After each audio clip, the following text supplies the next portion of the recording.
பொருளாதார திரு சேதுராமன், உங்களுடைய எதிர்பார்ப்பு என்ன? இந்த பட்ஜெட் ஒரு இடைக்கால பட்ஜெட், மக்கள்கிட்ட நிறைய எதிர்பார்ப்பு இருக்கு, சூழ்நிலையும் தேர்தல் மாதம் அப்படின்றதுனால அவங்களுக்கு மக்களுக்கு சாதகமா இருக்கு அப்படின்னு சொல்ல முடியும், பார்கெயின் பண்ண முடியும், எதிர்நோக்கி இருக்காங்க.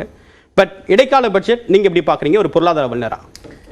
இந்த இடைக்கால பட்ஜெட் பார்த்தீங்கன்னாக்க, ஏன்னா மெயினாக வந்து இந்த எலெக்ஷன் வரும்போதே பார்த்தீங்கன்னா அதில் வந்து ரொம்ப பெரிய ஒரு அளவில் வந்து ஒரு புஷ் இருக்காது. இருந்தாலும் 4 கோணங்களாக அதை எடுத்துகிட்டு இருக்காங்க. 4 பில்லர்ஸ்ன்னு சொல்லலாம். ஒன்று வந்து புவர், வருமான வரி கோட்டுக்கு கீழே உள்ளவர்களுக்காகவும், இரண்டாவது ஃபார்மர்ஸுக்கு வந்து பார்த்திங்கனாக்கா சப்சிடி பார்த்தோம்னாக்க இந்த FY 23 பார்த்திங்கன்னா கிட்டத்தட்ட 2,87,000 கோடி ரூபாயாக அதிகரித்துள்ளது. ஸோ அதை வந்து ஃபர்தராக இன்க்ரீஸ் பண்ண போகிறோம் அப்படிங்கிற விஷயத்தையும் சொல்லியிருக்காங்க. அப்புறம் ஃபோக்கஸ் ஆன் யூத், மெயினாக வந்து யூத் பாப்புலேஷன் வந்து நிறையா இருக்குது.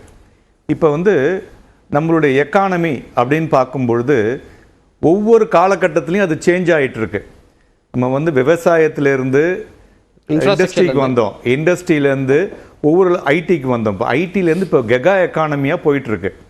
இன்றைய தினம் வெளிவந்த ஒரு தகவல் பார்த்திங்கன்னா, இன்ஃபர்மேஷன் டெக்னாலஜியில் இந்த வருஷம் தான் லோவஸ்ட், கிட்டத்தட்ட 20 வருஷத்தில் லோவஸ்ட்டாக வந்து எம்ப்ளாய்மெண்ட் நடந்துள்ளது. ஸோ இதற்கு காரணம் என்னன்னா, டெக்னாலஜி மாற மாற எல்லாருமே வந்து இந்த ஆர்டிஃபிஷியல் இன்டெலிஜென்ஸ் சொல்லுவாங்க இல்லையா, டெக்னாலஜி மாறுதா இல்லை ரெக்ரூட்மெண்ட்ல ஒரு ஹெசிடென்ட் இருக்கா பெரிய நிறுவனங்கள்? ஹெசிடென்ஸுங்கிறத விட இது வந்து இப்போ வந்து நம்ம வந்து இந்தியாவை ஒண்டி பார்க்க முடியாது. இப்போ நம்ம வந்து ஒரு வல்லரசுகளோட குளோபலாக போட்டி போடும் பொழுது குளோபல் நாடுகளில் இருக்கக்கூடிய சுணக்கத்தினால எல்லா இடத்துலையும் பார்த்தீங்கன்னா அதனுடைய பாதிப்பு இருந்து கொண்டு இருக்குது என்று சொல்லலாம். இப்பொழுது சைனாவை பார்த்தீங்கன்னா, சைனா வந்து வந்து ஒரு ரொம்ப டீப் ட்ரபிளில் இருந்துட்டு இருக்காங்க. அதுவும் ரியல் எஸ்டேட்லேயும் சரி, அவங்க எக்கானமியில் அவங்களுடைய ப்ரொடக்ஷன் ஆக்டிவிட்டி பார்த்தீங்கன்னா கடந்த மாத அறிவிப்பை பார்க்கும் பொழுது அதிகமாக ஸ்லம்ப் ஆகிருக்கு, பெரிய ஸ்லோடவுன் இருக்காங்க, ஸ்லோடவுன் இருக்குது. அது வந்து நமக்கு இந்தியாவிற்கு வந்து ஒரு வரப்பிரசாதம் என்று சொல்லலாம். ஸோ அதில் பார்த்தீங்கன்னாக்க நிறைய விஷயங்கள் வந்து மாறிக்கொண்டிருக்கிறது. பட் இந்த ஸ்லோடவுன் இப்போ ஸ்டார்ட் ஆகல, கோவிட் அப்பவே சைனாக்கு ஸ்டார்ட் ஆயிடுச்சு. கோவிட் முடிஞ்ச உடனே உங்களோட எக்கனாமிக் ஸ்லோடவுன் ஓரளவுக்கு ஸ்டார்ட் ஆயிடுச்சு.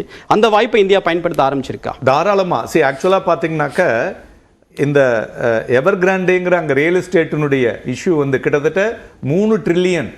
ஸோ அது வந்து பார்த்தீங்கன்னா பெரிய லெவலில் அங்கே ஒரு பாதிப்பை ஏற்படுத்தியது.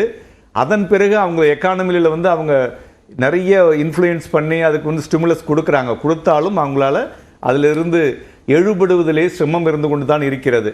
ஸோ அது அப்படி இருக்கும்பொழுது என்ன பண்ணுறாங்க, வெளிநாடுலேருந்து ஸோ அந்த PLI ஸ்கீமில் பார்த்தீங்கன்னா நம்மளுடைய எக்ஸ்போர்ட்ஸ் இம்ப்ரூவ் ஆகிருக்கு. இன்டைரக்டாக கிட்டத்தட்ட ஒரு 7-8 லட்சம் பேருக்கு வந்து வேலைவாய்ப்பும் அது மூலியமாக வந்திருக்கிறது. ஸோ அதனால் அந்த யூத் ஃபோக்கஸ் வந்து பெட்டராக இருக்கிறது. அதுமாதிரி உமன் அந்த ஸ்கில் டெவலப்மெண்ட் பார்த்தீங்கன்னாக்க இந்தியாவில் வந்து அதிக அளவில் நேஷனல் ஸ்கில் டெவலப்மெண்ட் வந்து எல்லா நாடுகள் எல்லா மாநிலத்திலையும் பார்த்தோம்னாக்க ஸ்கில் டெவலப்மெண்ட் அதிகரிச்சிருக்கு.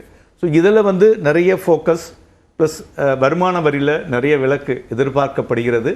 அதுவும் கொடுத்தாங்கனாக்க பெட்டராக இருக்கக்கூடிய வாய்ப்புகள் இருக்கும். இருந்தாலும் இது வந்து ஒரு இன்ட்ரீம் பட்ஜெட்டுங்கிறதுனால இதை நம்ம வந்து கம்ப்ளீட்டாக ஃபோக்கஸ் பண்ண முடியாது. எப்படி வந்து ஒரு வண்டி ஓடுறதுக்கு வந்து உங்களுக்கு பெட்ரோல் தேவையோ அதுபோல் டில் த எலெக்ஷன் இந்த பட்ஜெட் வந்து ஒரு நோக்கி செல்லும், அவ்வளோதான். டாக்ஸேஷனில் ஒரு பெரிய எதிர்பார்ப்பு இருக்குது அப்படின்னு சொல்லியிருக்கீங்க நீங்கள். அது மிடில் கிளாஸ் பீப்புள்கிட்ட நிறைய பேர்ட்டு இருக்கிறத நம்ம பார்க்க முடியுது.